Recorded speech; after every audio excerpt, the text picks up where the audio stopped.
안녕하세요. 경기도의 연식이 오래된 아파트에 거주 중인 평범한 40대 후반 주부입니다. 언제부턴가 그런 뉴스들이 많이 보이죠? 아파트 경비원분들에 대한 주민들의 갑질에 관해서요.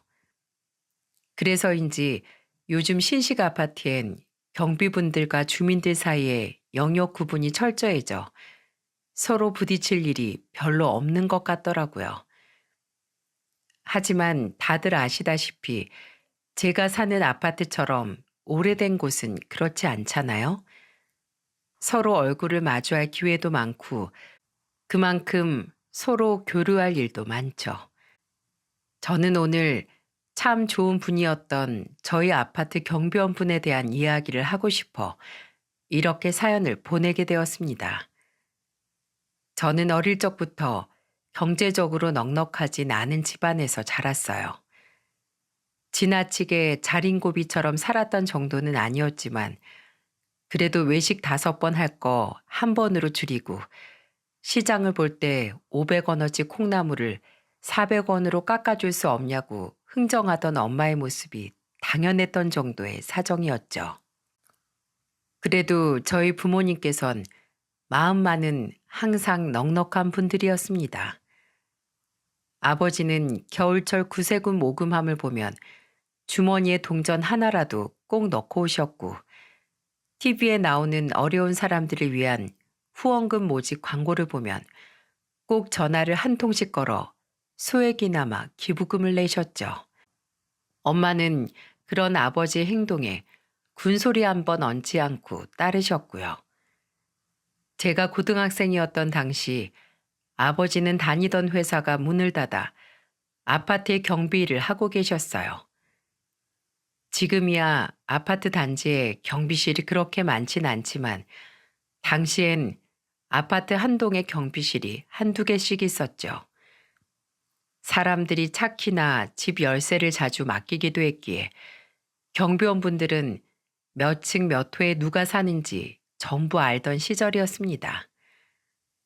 아버지는 주민들에게서 가끔 먹을 거나 선물을 받아오셨는데 고기 세트나 통닭 같은 거라도 가져오시는 날은 우리 가족 파티가 열리는 날이었어요. 아버지는 그렇게 사람들에게 정을 나누어 받았으니 우리도 항상 누군가에게 나누고 베풀어야 한다고 말씀하셨죠. 하지만 저는 그런 아빠가 이해가 되질 않았습니다. 그 돈 좀 더 아껴서 저와 제 여동생에게 짜장면이라도 한 그릇 더 사줬으면 좋겠는데 왜 굳이 다른 사람들에게 없는 돈을 쪼개 나누어 주는 건지 말이죠. 아버지, 우리가 불우이웃이야. 누가 누굴 도와? 아파트에 사는 사람들은 경제적으로 넉넉하니까 이렇게 베풀 여유가 있는 거지. 이번에 내 수학여행비 내주는 것도 빠듯했다며. 없는 살림에 아버지가 이러니까 엄마가 그렇게 아껴도 우리 집 형편이 계속 이렇지.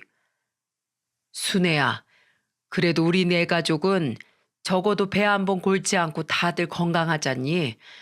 남는 것을 베푸는 것이 정이 아니라 작더라도 가진 것을 함께 나누는 게 정이야. 아버지 딸들한테나 먼저 나눠봐. 우리한테 용돈이나 한번 넉넉히 줘보고 그런 소리 하라고. 거지처럼 아끼고 사는 것 정말 지긋지긋해. 등교 전 아침 식사 자리에서 또 그렇게 이야기하시는 아버지의 말에 저는 신경질을 내며 먹던 숟가락을 내려놓았어요.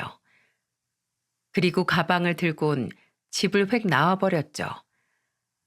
아직까지도 제게 미안해하는 눈빛을 보내던 아버지 얼굴이 눈에 선합니다. 그렇게 아버지에게 못되게 굴었으면 안 되는 거였어요.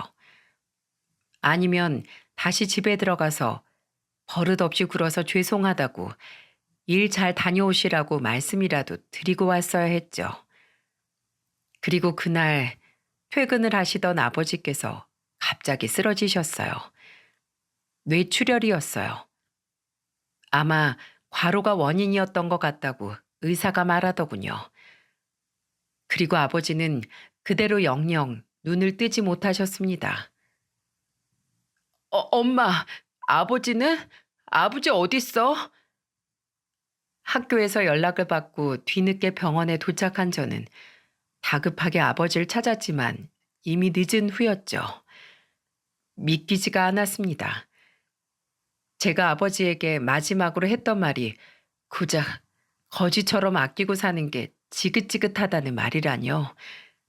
시간을 돌리고 싶었습니다. 다시 돌아가서 아버지한테 죄송하다고 사과하고 싶었어요. 그 뒤 엄마는 슬픔을 모두 갈무리하기도 전에 식당 일을 구해 나가기 시작하셨어요. 당장 저와 동생의 학비, 그리고 생활비가 막막한 상황이었거든요. 저는 그런 엄마를 도우려 고등학교를 졸업하자마자 공장에 취업을 했습니다. 공부를 잘했던 여동생만큼은 대학에 보내주고 싶었거든요. 그렇게 엄마와 저의 벌이로 여동생은 무사히 대학에 진학해 우수한 성적으로 졸업을 했습니다. 그제야 짐을 내려놓은 것 같았던 저는 그때부터 조금씩이나마 돈을 모으기 시작했고 2년 뒤 공장에서 만난 남편과 결혼을 했죠. 남편은 참 착하고 저와 비슷한 사람이었습니다. 저처럼 아버지를 일찍 여의었고 시모와 시동생을 부양하기 위해 돌아가신 아버지 대신 집안의 가장이 된 사람이었죠. 그리고 남편 또한 시동생이 대학 졸업 후 취직을 하자 그제야 자기 인생을 살기 시작한 거죠. 그리고 시동생은 자신이 시모를 모시고 살겠다고 남편에게 말했다더군요. 내가 자기를 위해서 청춘을 포기했으니 이젠 자기가 날 대신해서 어머니를 모시겠대. 고생 많았다고 동생이 날 끌어안고 우는데 그동안의 고생에 대해 보답받는 기분이더라고. 그리고 결혼식이 얼마 남지 않았던 어느 날 시모가 저를 불러 제 손을 잡고 이렇게 말씀해 주셨습니다. 평생 고생해온 네가 더 넉넉한 시댁을 만나 편안해졌어야 했는데 내가 너무 가진 게 없는 시엠이라 미안하구나. 아니에요. 저희 집도 어렵기 마찬가지인데요. 그런 말씀 마세요, 어머님. 그래도 부모 마음이라는 게 그렇다. 너도 이제 내 자식 아니니? 그래도 순애야, 너도 알다시피 우리 진태가 마음씨 하나만은 나란히 못지않다. 살면서 가난은 해도 네 마음에 찬바람 들게 할 일은 없을 거야. 게다가 너희 둘 다 착하고 성실하니 금방 잘 살아갈 수 있을 거다. 순애야, 우리 집에 시집 와줘서 진심으로 고맙구나. 저와 남편은 그렇게 양가의 축복 속에 가난하지만 행복한 결혼 생활을 시작했어요. 저는 아들 둘을 낳고 직장을 그만두었고 남편은 더 큰 공장으로 이직을 했습니다. 그렇게 우린 단칸방에서 작은 빌라 전세로 옮길 수 있었고 그로부터 몇 년 뒤 드디어 오래된 아파트나마 자가로 사서 이사를 하게 되었습니다. 물론 대출금을 잔뜩 끼긴 했지만요. 아파트로 이사 간 날 아이들은 신이 나서 집안 이곳저곳을 돌아다녔고 저와 남편은 그간의 고생이 생각나 눈물을 글썽였죠. 서로 고생 많았다고 다독이며 말이에요.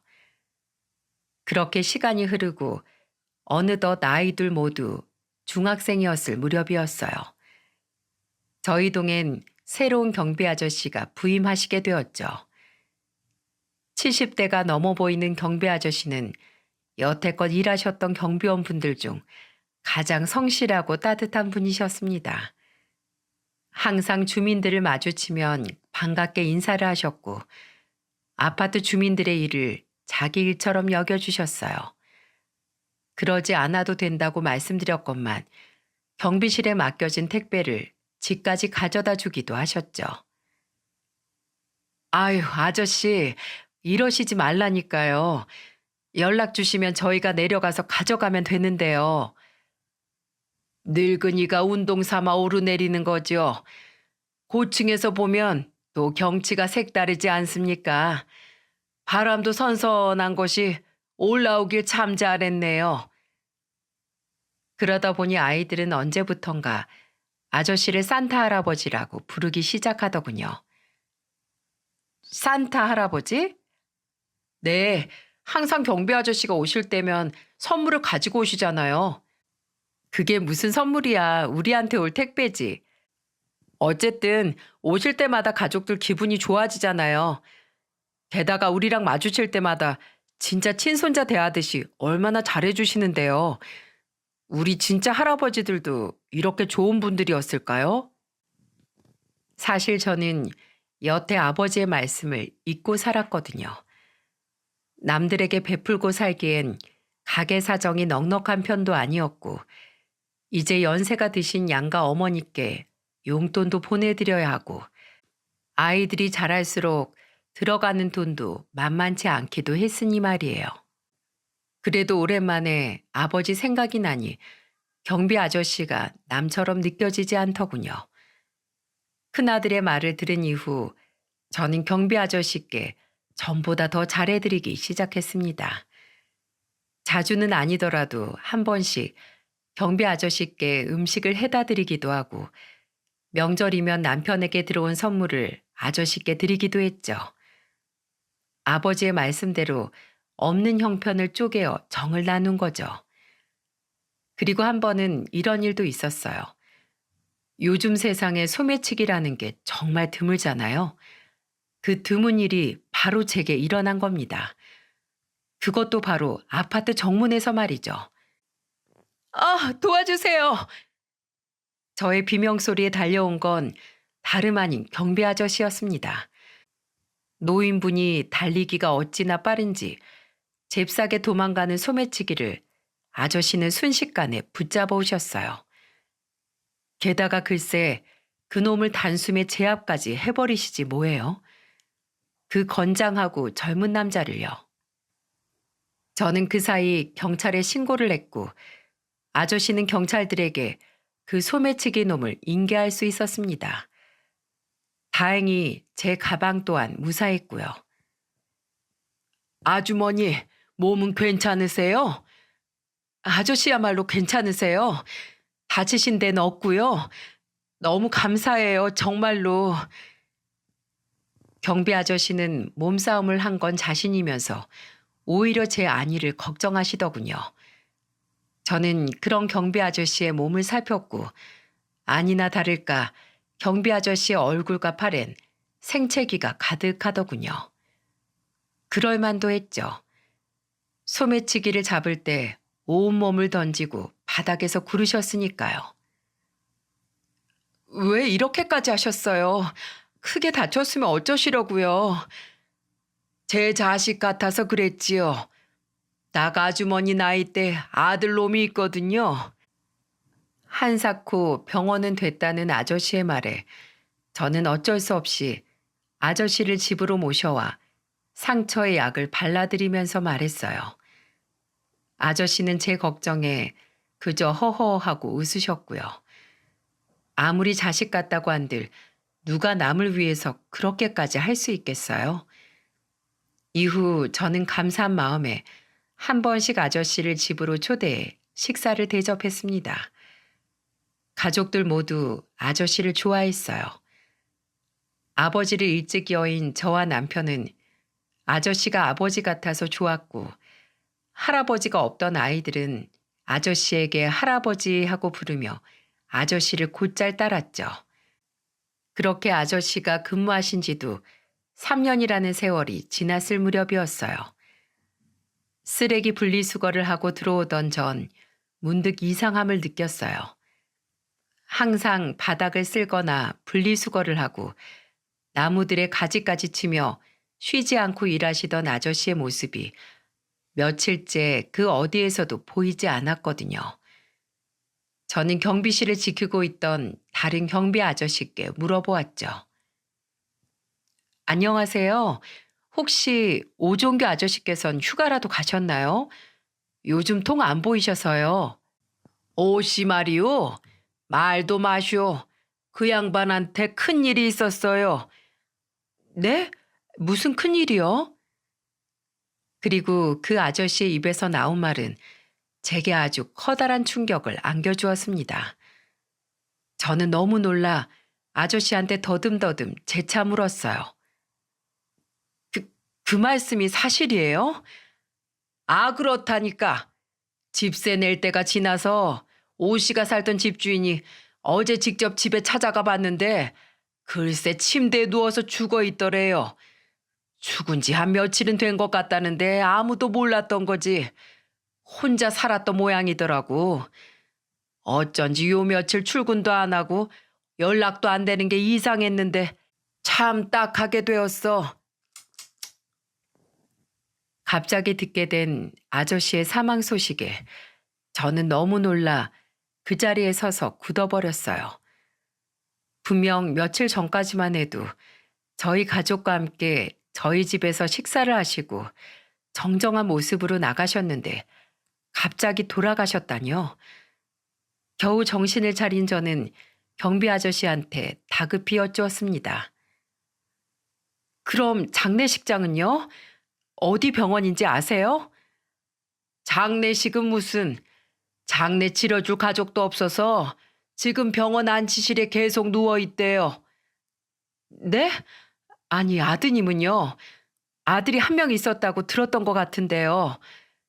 몰라요. 죽었는지 살았는지 연락이 안 되었다고 하네. 나도 잘은 몰라요. 옷이랑 오다 가다 대화만 몇 번 했지. 아, 우리 같은 교대직이 오래 얼굴 마주할 일이 있나? 아무튼 퇴근 때마다 꼭 소주 두세 병씩 사들고 집에 가더니 결국 그렇게 쓸쓸히 가버렸소. 에휴, 좋은 사람이었는데 하늘도 무심하시지. 그렇게 사람 좋았던 아저씨가 장례를 치러줄 사람도 없이 그 차가운 안치실에 누워 계시다는 소식을 듣고 마음이 편치 않더군요. 그래서 전 관리사무소의 부탁에 아저씨 집 주소를 알아내 찾아갔습니다. 뭐라도 도움이 될 정보가 있나 싶어서요. 그러고 보니 매번 저희 집으로 초대만 했었지 정작 아저씨가 어떻게 살고 계신지는 한번 물어본 적도 두 눈으로 본 적도 없었더라고요. 저는 집주인에게 부탁해 아저씨의 집에 들어갈 수 있었습니다. 집주인 아주머니는 제게 열쇠를 건네주며 투덜거리더군요. 시체 냄새가 집에서 빠지질 않아 고역이에요. 아유, 앞으로 혼자 사는 노인들은 세를 받지 말던가 해야지 원. 그 영감이랑 무슨 사이예요? 잘 됐네. 가까운 사이면 이 짐들 좀 어떻게 정리 좀 해주세요. 안 그러면 내가 또 내 돈 주고 이 짐들 다 내버리게 생겼어요. 이달치 월세도 못 받고 소문나서 방이라도 안 나가면 이게 다 무슨 손해예요? 아휴, 볼일 끝나면 여기 화분 아래 열쇠 두고 그냥 가세요. 뭐 어차피 훔쳐갈 것도 없는 집이니까. 마음이 아팠습니다. 돌아가시고 나서 슬퍼해주는 이 하나 없는 아저씨를 생각하니까요. 그리고 집에 들어가니 이루 말할 수 없는 참담함이 밀려오더군요.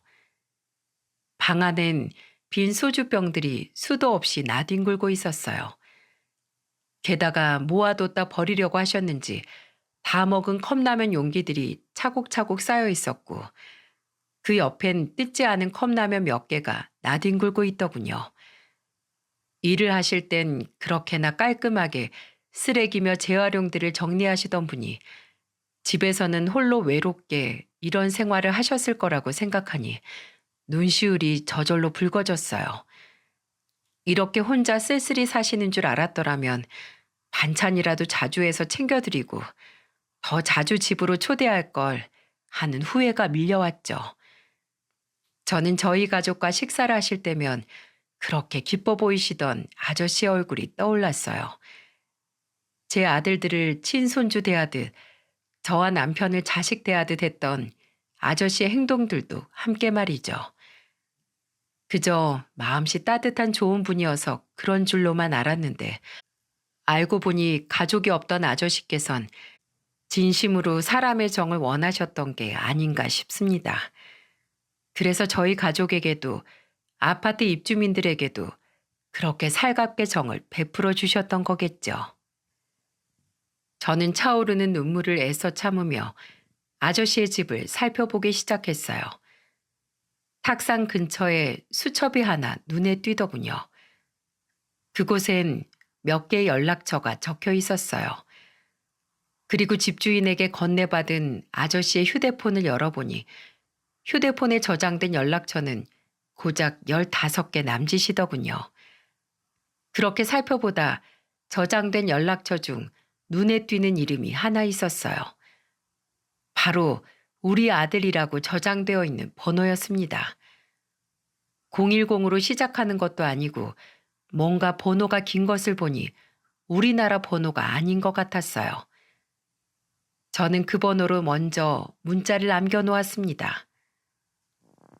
안녕하세요. 저는 박순애라고 합니다. 이틀 전 아버님께서 세상을 떠나셨습니다. 남아있는 연락처 중 가족으로 생각되는 번호가 이것밖에 없어 연락 남겨요. 지금 시신을 인계할 사람이 없어 장례를 치르지 못하고 있습니다. 제 번호를 함께 남겨놓을 테니 문자 보시면 꼭 좀 연락 부탁드립니다. 이후 일주일을 기다렸지만 끝내 아들에게선 연락이 오지 않더군요. 저는 고민을 하다가 결국 남편과 상의를 했어요. 여보, 아저씨 장례 우리가 치러드리면 안 될까요? 우리 사정도 빠듯하긴 하지만 그래도 이대로 모른 척하면 두고두고 후회할 것 같아요. 당신 뜻대로 해. 참 좋으셨던 분이었는데 그렇게 안타깝게 가셔서 나도 영 마음이 안 좋았어. 마지막까지 쓸쓸하게 가시게 하지 말고 우리가 잘 보내드리자. 남편은 제 뜻을 기꺼이 따라주었어요. 가게 사정도 넉넉지 않던 차에 참 고마웠죠. 그렇게 전 경비 아저씨의 휴대폰에 저장된 연락처와 수첩에 적힌 몇 개의 연락처에 모두 부고 문자를 보냈습니다. 그리고 아파트 관리사무소에 부탁해 아파트 전체 방송으로 아저씨의 부고 소식을 알렸어요. 안녕하세요, 입주민 여러분. 저는 같은 아파트 입주민 중 한 사람입니다. 갑작스런 전체 방송에 다들 놀라셨겠지만 조그만 시간을 내주시어 끝까지 들어주시면 감사하겠습니다. 여러분 모두 오종규 경비원님을 아실 겁니다. 가을이면 항상 부지런하게 낙엽을 쓸고 겨울이면 쉼없이 눈을 쓸어내시면서도 힘든 내색 한 번 하지 않고 우리들에게 항상 웃는 얼굴로 인사를 건네던 분이셨죠. 입주민 분들 중 누군가는 아저씨께 택배를 받아보신 적이 있을 테고 또 누군가의 자녀분은 퇴근하지 않은 부모님을 대신해 놀이터에서 아저씨와 놀아본 기억이 있을 겁니다. 그런 오종규 경비원께서 며칠 전 혼자 살던 자택에서 쓸쓸히 돌아가셨습니다. 그리고 유족분들 또한 어디에 계시는지 알 수 없어 장례를 치르지 못하고 있는 상황입니다.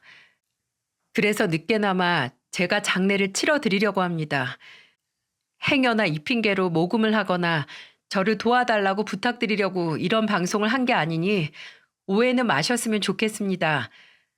그저 내일부터 인근 대학병원의 장례식장에 빈소를 마련할 계획이니 입주민분들께서 잠시 시간을 내주시어 조문을 와주셨으면 좋겠습니다. 지난 3년간 우리 입주민들에게 경비원님께서 나누어 주셨던 정과 친절을 생각하시어 오종규님의 마지막 가시는 길이 쓸쓸하지 않게 도와주세요. 감사합니다. 쓸쓸하게 고독사하신 아저씨의 마지막 가는 길이 조금이라도 시끌벅적했으면 좋겠다는 마음이었어요. 그리고 다행히 아저씨의 장례식엔 많은 입주자분들이 조문을 와주셨습니다. 저와 남편은 상주복을 입고 3일 내내 장례식장을 지켰고 아들들 또한 학교가 끝나자마자 장례식장으로 곧장 오더군요. 하지만 우리 가족과 입주민들이 왔었다고 해서 아저씨의 장례식장이 쓸쓸하지 않았던 건 아니었어요. 제가 부고 문자를 돌렸던 사람들 중 조문을 왔던 사람은 단 두 사람, 집주인 아주머니와 아저씨의 오랜 친구라는 할아버지 한 분뿐이셨어요. 조문을 마친 친구분은 오래도록 빈소를 지키시며 술을 드셨고 저는 그분에게 다가가 감사 인사를 드렸죠. 그분은 제가 누구인지, 어떻게 가족이 아닌 제가 장례를 치르게 되었는지, 그동안의 자초지종을 들으시더니 고맙다고 말씀을 하시곤 한탄을 시작하시더군요. 고마워요. 참으로 고마워. 우리 종규가 이렇게 쓸쓸하게 갈 줄 누가 알았겠어요? 내가 멀리 산다고 격조했던 게 너무도 후회스럽네요. 종규 그놈이 젊었을 적엔 직업 군인이었어요. 군인을 그만두고 나서도 크게 사업도 하면서 잘 나갔지요. 그놈 인간성까지 좋아 주변에 사람도 무척이나 많았고요. 그런데 그놈이 여자를 잘못 만났어요. 아주 천하의 몹쓸 년이었지. 종규 돈을 마음대로 끌어다 쓰는 것은 예산일이고 나중엔 바람까지 피더이다. 그 집 둘째 아들 놈이 나중에 알고 보니까 그년이 밖에서 바람 펴서 가지 내였지 뭐요. 아저씨는 제 생각보다도 훨씬 더 아픈 삶을 살아오셨더군요. 친구분의 입에서 흘러나오는 경비 아저씨가 살아온 세월 이야기에 저는 더욱더 귀를 기울였습니다. 그래도 그 착한 놈이 그 아들마저도 자식으로 품더이다. 마음으로 낳은 아들도 아들이라면서요. 친아들인 첫째 아들도 그렇고 그렇게 품은 둘째 아들도 그렇고 다행히 제 엄마를 안 닮아서 얼마나 착했는지 몰라요. 그때 그 일만 아니었어도 지금 종규놈이 저렇게 쓸쓸히 장례 치러줄 가족 하나 없이 떠나진 않았을 텐데. 그 일이요? 아들 둘이 모두 미국으로 유학을 갔다가 그대로 거기 눌러 앉았죠. 당시 종규 사업이 잘 될 때라 그만큼 지원해줄 여력이 충분했으니까 말이에요. 근데 거기서 무슨 일이 있었는지 그만 큰아들이 죽고 만 거예요. 종규 놈이 충격을 받아서 그때 얼마나 울었는지 모릅니다. 게다가 그 썩을 년이 뒤통수를 치려면 종규 상처가 좀 낫고야 치던지 큰아들이 죽자마자 종규 사업 자금 다 털어먹고 집안을 풍비박산 내놓았다오. 종규가 너무 충격을 받아서 그때 한동안 정신병원에 입원해 있을 정도였으니 집안이 아작이 나도 단단히 아작이 났던 거지. 에휴. 항상 웃고 계시던 아저씨에게 이런 속사정이 있을 거라고는 생각조차 하지 못했습니다. 저는 참담한 마음으로 그 친구분에게 물었어요. 그럼 둘째 아드님은요? 지금 어디 계신 건데요? 저는 아저씨의 휴대폰에 저장되어 있던 우리 아들이라고 저장된 사람의 연락처가 생각났습니다. 그 길고 이상했던 번호요. 친구분의 입에서 미국이라는 말을 들으니 이제야 그 연락처가 왜 그런 번호로 저장되어 있었는지 알겠더군요. 나도 몰라요. 이렇게 제 아버지 장례식에도 안 올 정도면 미국에서 죽었는지도 모르지. 종규 그놈이 이후엔 통 가족에 대한 말을 안 했으니까 말이죠. 친구분께서 알고 있는 아저씨의 사연은 이게 전부라고 하시더군요. 결국 친구분은 눈물을 내비치며 마지막으로 이렇게 말씀하셨어요. 종규가 이렇게 가는 걸 보니 참 덧없는 게 사람 인생인가 봅니다. 그래도 종규 마지막으로 가는 길 끝까지 지켜봐줘서 고마워요 정말로. 분명 아주머니도 살면서 누군가에게 큰 복을 받을 겁니다. 저는 잔뜩 취한 친구분을 택시에 직접 태워 보내드렸어요. 그리고 3일 내내 발인을 하는 순간까지도 혹시나 나타날 아저씨의 둘째 아들을 기다렸지만 결국 아무도 오지 않았죠. 그렇게 아저씨는 우리 가족 4사람이 지켜보는 가운데 한 줌의 제가 되어 정말로 영원히 세상을 떠나셨어요. 저와 남편은 그동안 들어온 조의금으로 아저씨의 유고를 납골당에 안치시켰어요. 혹시 늦게라도 누군가 찾아올지도 모른다는 희망을 가지고요. 그리고 발인이 끝난 후엔 유품 정리 업체를 불러 아저씨가 살던 집의 짐을 모두 정리했습니다. 그리고 집주인에게 아저씨가 끝내주지 못했던 그달치 월세를 건네며 이렇게 부탁했어요. 아저씨가 보증금도 없이 달새로 사셨다면서요. 월세를 제할 보증금도 없으셨을 텐데 이거 받으세요. 아니 그쪽이 그 영감이랑 무슨 관계였길래 이렇게 직접 짐도 정리해주고 월세까지 챙겨주어. 나야 뭐 좋지만서도 대신 부탁 하나만 드릴게요.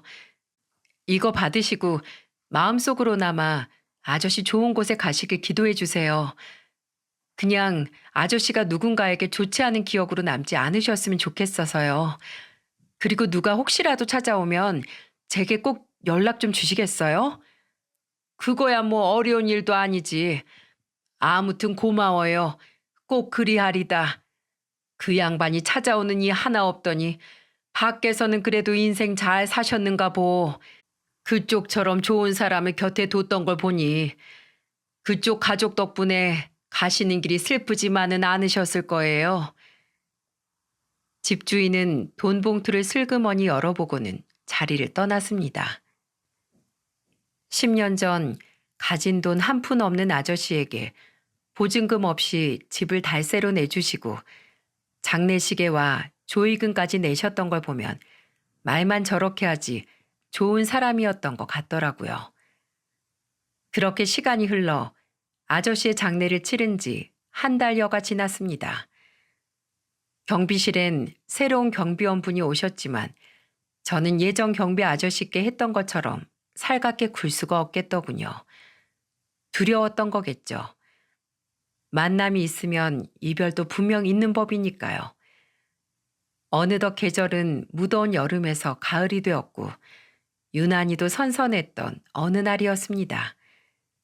제 핸드폰에 모르는 번호로 전화가 오더라고요. 여보세요?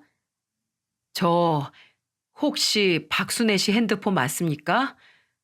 네, 그런데요.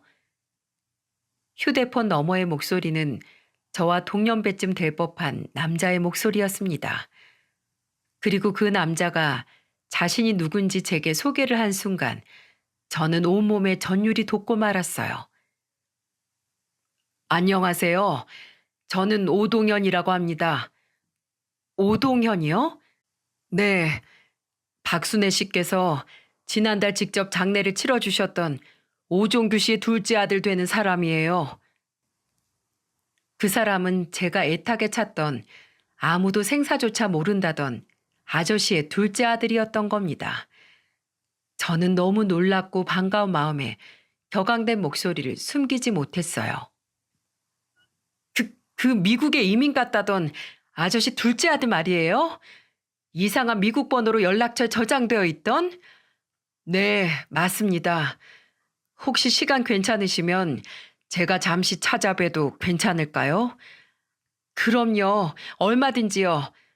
내가 아드님을 얼마나 기다렸는지 모를 거예요. 언제요? 어디서 만날까요? 아저씨 아들은 제가 사는 아파트 근처까지 직접 오겠다고 말했고, 그렇게 1시간 뒤, 우린 저희 집 근처의 한 카페에서 만나게 되었습니다. 50대 초반 정도로 보이는 남자는 검은 정장을 차려입고 있었어요. 안녕하세요. 제가 오동현입니다. 박순애예요. 드디어 이렇게 만나게 되다니 너무 반갑네요. 그런데 왜 이제야 나타나신 거예요? 우리 가족이 그동안 얼마나 애타게 기다렸는데요. 우린 그쪽이 친아버지가 아니라서 일부러 오지 않는 건 아닐까라고까지 생각했어요. 우선 순애 씨께 너무 감사하다는 말부터 드려야겠네요. 저 대신 저희 아버지 장례를 치러주셔서 정말 감사드립니다. 정말 이루 말할 수 없을 만큼이요. 그리고 동현 씨는 자신이 왜 늦게 찾아오게 되었는지 이야기하며 아저씨의 친구분께서도 미처 알지 못했던 아저씨의 과거에 대해 이야기해 주었어요.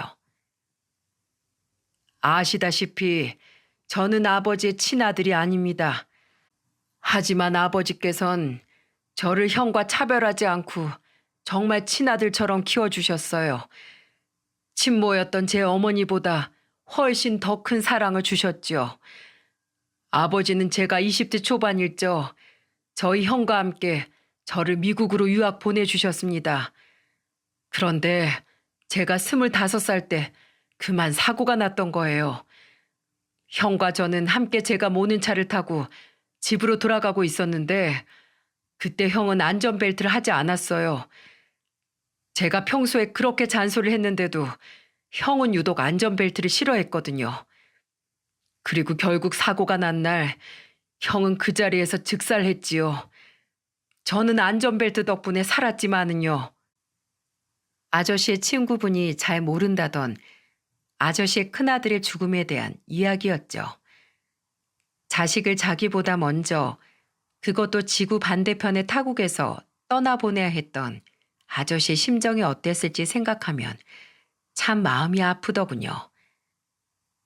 아버지는 제게 네가 형을 잡아먹었다며 소리를 지르곤 오열을 하셨습니다. 뭐 따지고 보면 제가 운전하던 차를 타고 가다가 형이 죽은 거니까 틀린 말은 아니죠. 저는 그저 아버지에게 계속해서 용서를 빌었죠. 당시 저도 많이 다쳤었지만 제 상처쯤은 눈에 보이지도 않더군요. 형을 제 손으로 죽게 했다는 사실이 미치도록 괴로웠어요. 게다가 제 친모는 그동안 그렇게도 망나니처럼 행동을 하더니 마지막까지 인간 같지도 않은 짓을 저지르더군요. 형의 죽음으로 아버지가 경황이 없던 때를 노려 모든 재산을 가로채고 도망을 가버린 겁니다. 자신의 아들이 죽었는데도 말이죠. 참 끔찍한 여자죠.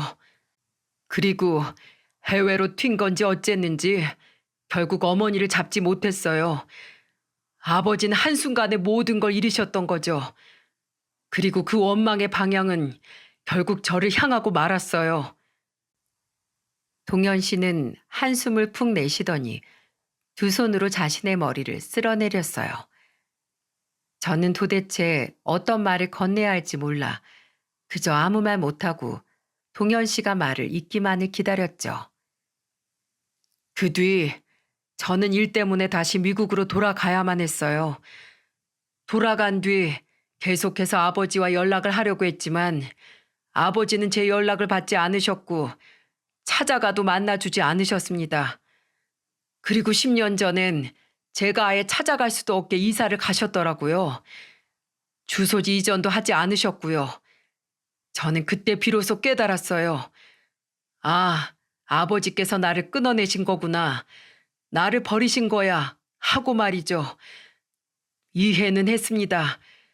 제 친모가 그렇게 자신을 배신했고 친아들마저 저 때문에 그렇게 참혹하게 가버렸는데 제가 미우신 게 당연했겠죠.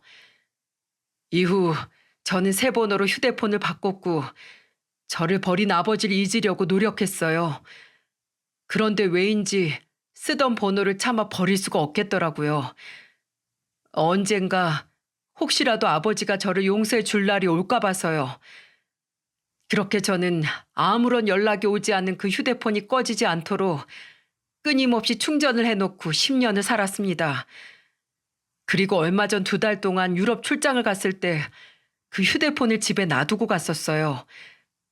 어차피 10년간 한 번도 울리지 않았던 휴대폰이니 그 2달 동안 방치해둔다고 무슨 문제가 생길 것 같진 않았거든요. 그리고 하필 그 사이에 순애 씨가 그 핸드폰으로 연락을 하셨던 거죠. 저는 출장이 끝나고 메시지를 확인하자마자 곧바로 이렇게 한국에 들어왔고요. 타이밍이라는 게 참 아이러니하더군요. 10년 동안 기다리던 연락을 하필 그때 받게 되어 그토록 기다리던 아버지의 마지막 가는 길을 지키지 못했다니요. 어쩜 이렇게 운명이 얄궂을 수가 있을까요? 저는 아저씨께서 아드님을 용서하지 않았다고 생각하지 않아요. 아니요. 그랬으면 제게 한 번이라도 연락을 하셨었겠죠. 말씀은 감사하지만 그렇게 위로해 주지 않으셔도 괜찮습니다. 저는 쓰게 웃는 동현 씨에게 그동안 소중히 간직하고 있었던 아저씨의 유품을 가방에서 꺼내 건네주었어요. 아저씨 유품이에요. 언젠가 혹시라도 가족이 찾아오면 드리려고 따로 간직하고 있었어요. 열어보세요. 제가 동현 씨에게 건넨 유품은 바로 연락처 몇 개가 적혀 있었던 아저씨의 작은 수첩이었어요. 동현 씨 수첩을 한 장씩 넘겨보더니 이내 점점 눈시울이 붉어지기 시작하더군요. 이건 제가 연락처를 발견했던 수첩엔 다름 아닌 몇 개 되지 않는 아저씨의 일기가 적혀 있었어요. 술을 드시고 쓰신 건지 글씨가 매우 삐뚤빼뚤했지만 그래도 무슨 내용인지는 분명하게 알아볼 수 있었죠. 일기의 내용은 이랬습니다. 어젯밤 꿈에 첫째 동규가 나왔다. 어린 시절 모습을 한 동규가 내게 아빠라고 해맑게 불러대는데 나는 차마 미안해서 동규에게 다가가지 못했다. 왜냐하면 내 뒤에서 동현이가 서럽게 울고 있었기 때문이다. 나는 그런 동규에게도 동현이에게도 가지 못하고 그 자리에 서서 울기만 했다. 어제는 동현이의 생일이었다. 낯선 미국 땅에서 미역국이나 제대로 먹고 있었을지 모르겠다. 마음 같아선 직접 미국으로 가 미역국을 끓여주고 싶지만 동현이에겐 내가 곁에 없는 것이 차라리 나을 것이다. 네가 형을 죽였다고 그 어린 자식에게 원망을 퍼부어대던 애비가 무슨 자격으로 이제야 얼굴을 드러낼 수 있겠는가. 그저 동현이가 모쪼록 건강하게 제 형목까지 잘 살고 있기를 바랄 뿐이다. 오늘도 박순애 씨네 가족이 나를 저녁 식사에 초대해 주었다. 박순애 씨 집에 가면 마음이 따뜻해진다. 내게도 저런 가족이 있었던 때가 있었는데 하는 생각이 들어 돌아오는 길엔 유독 마음이 씁쓸해졌지만 말이다. 동현이는 결혼을 했을까? 내게 눈이 파란 손주들이 생겼을까? 순애 씨네 아들들은 내게 할아버지라고 부른다. 혹시 내게 친손주들이 있다면 내 아들 아내의 부친은 아직 살아있었으면 좋겠다. 내 손주들이 나 대신 그 사람에게 원 없이 할아버지라고 부를 수 있도록. 그리고 수첩의 제일 뒷장엔 언제 찍었는지 모를 아저씨의 낡은 가족 사진이 붙어 있었어요. 사진 속 밝고 다른 아들 둘의 얼굴은 아저씨가 얼마나 사진을 어루만져 썼는지를 짐작하게 해주더군요. 수첩의 내용을 전부 본 동현 씨는 이내 수첩을 가슴에 끌어안고 펑펑 울기 시작했어요. 저는 그런 동현 씨에게 말해주었죠. 아저씨 휴대폰에 아드님 번호가 우리 아들이라고 저장되어 있었어요. 아저씨는 동현 씨를 미워해서가 아니라 아드님을 잠시라도 원망한 자기 자신을 용서하지 못해서 그동안 동현 씨를 찾지 못했던 거예요. 그 긴 시간 동안 이렇게 멀리 떨어져 살며 서로를 그리워만 해야 했던 아저씨와 동현 씨를 생각하니 제 가슴이 다 미어지더군요.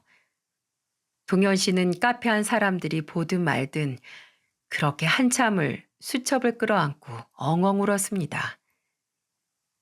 이제 진정 좀 되셨어요? 그리고 겨우 눈물을 그친 동현 씨는 남은 커피를 쭉 들이키더군요. 네, 정말 이 은혜를 어떻게 갚아야 할지 순애 씨가 아니었으면 전 아버지의 마음도 평생 모르고 살 뻔했네요. 한평생 제가 아버지에게 용서를 받지 못했다고 생각하면서요. 아버지 장례일도 그렇고 이렇게 유품을 간직해 주신 일도 그렇고 정말로 감사드립니다, 순애 씨. 아니에요. 이런 모습을 보니까 제가 좋은 일을 한 것 같아 마음이 좋네요. 이제 마음의 짐 내려놓으시고 미국에서 편히 사세요. 아저씨 유고를 모신 납골당 위치 제가 알려드릴 테니까 한국에 들어오면 한 번씩 찾아뵈어 주시고요. 납골당 비용은 앞으로도 제가 그냥 낼게요. 미국에 계시는 동안 동현 씨보단 제가 관리하는 게 나을 테니까요. 저는 이만 자리를 마무리하려 동현 씨에게 아저씨를 모신 납골당 주소를 적어 주었어요. 그리고 인사를 하고 자리에서 일어나려는데 동현 씨가 저를 붙잡더군요. 잠시만요, 순애 씨. 사실은 드릴 말씀이 더 있습니다. 그리고 동현 씨의 입에서 나온 말은 정말 제가 예상하지 못했던 놀라운 이야기였어요. 사실 이번에 찾아온 건 다름이 아니고 순애 씨께 보답을 하고 싶어서입니다. 적게나마 장례 때 들었던 경비만큼이라도 살해를 하고 싶어요. 보답이요? 괜찮아요. 애들 아빠나 저나 뭘 바라고 한 일이 아니니까요. 아니요. 그래도 받아주세요. 그래야 제가 마음이 편할 것 같습니다. 제게 정말 갚지 못할 은혜를 베풀어 주셨는데 보답도 못하게 하시면 저 돌아가서도 너무 괴로울 것 같아요. 저는 계속해서 거절했지만 동현 씨의 간곡한 부탁에 마지못해 알았다고 대답했어요. 동현 씨는 그제야 웃으며 제게 계좌번호를 불러달라고 말하더군요. 그리고 그날 저녁 제 통장에 찍힌 금액은 정말 기함할 만한 액수였습니다. 동현 씨가 제게 보낸 사례금은 무려 1억이었어요. 너무 놀란 저는 당장에 동현 씨에게 전화를 걸었지만 동현 씨는 웃으며 제게 이렇게 말하더군요. 부디 부담스러워 말고 받아주세요. 정 부담스러우시면 아버지 납골당을 관리해주는 비용이라고 생각하셔도 되고요. 안 받아주시면 저 마음이 무거워져서 미국으로 못 돌아가요. 이미 돈은 이체받았고 저는 동현 씨의 계좌를 모르니 어떻게 돌려줄 수 있겠어요? 저는 어쩔 수 없이 그 돈을 받았고 동현 씨와는 후일을 기약하며 전화를 끊었죠. 그리고 저는 퇴근한 남편에게 그날 있었던 이야기를 모두 이야기해 주었습니다. 남편은 무척이나 놀라더니 제 예상대로 1억이라는 돈에 대해 몹시 부담스러워 하더군요. 그래서 저는 제가 남편이 퇴근할 때까지 생각해둔 방법을 남편에게 이야기했습니다. 우리 아직 집 대출금 5천만 원 남아있잖아. 그거 전부 상환하고 남은 돈은 독거노인들을 위해 봉사하는 데 쓰자. 아저씨처럼 혼자 쓸쓸히 지내시는 분들을 위해서. 당신 생각은 어때? 남편은 잠시 고민하는 것 같더니 이내 좋은 생각이라고 말하더군요. 그리고 남편과 저는 주말마다 아이들과 함께 사비를 들여 봉사를 다니기 시작했어요. 1,000만 원은 봉사단체에 기부를 했고요. 아들들은 자초지종을 듣더니 자기들도 함께 하겠다며 먼저 저희를 따라 나서더군요. 참 기특했습니다. 그렇게 1년이 지났고 저희 큰아들은 이번에 대학에 들어갔어요. 나중에 할아버지처럼 어려운 사람들을 돕고 싶다며 사회복지학과를 일부러 선택했더군요. 돌아가신 저희 아버지와 아저씨가 큰아들의 이런 모습을 보셨다면 참 기뻐했을 거예요. 그죠? 그리고 지난주엔 아저씨의 첫 번째 기일을 맞아 가족끼리 다 같이 납골당에 다녀왔어요. 그리고 거기서 아저씨 기일에 맞춰 한국에 들어온 동현 씨와 동현 씨의 가족들을 마주치고 말았지 뭐예요. 우리는 반갑게 인사를 나누었고 납골당에서 내려와 다 같이 점심 식사를 했답니다. 아저씨의 일기대로 동현 씨에겐 손주들이 둘이나 있더군요. 비록 동현 씨 아내가 한국계 교포라 아이들의 눈이 파랗지는 않았지만은요. 아직도 경비실을 지날 때면 제게 환하게 인사를 해주던 아저씨의 모습이 스쳐 지나갑니다. 저는 그럼 속으로 아저씨에게 인사를 하죠. 안녕하세요, 아저씨. 오늘도 고생 많으십니다. 하고요. 혹시 이 사연을 듣는 분들 중 아파트에 사시는 분이 있다면 오늘 그리고 내일 경비원분들에게 따뜻한 인사를 건네보시는 건 어떨까요? 고생 많으시다고 항상 제가 사는 공간을 지켜주셔서 감사하다고 말입니다. 그럼 제 긴 사연을 들어주신 모든 분들께 감사드리며 이만 글을 마치겠습니다.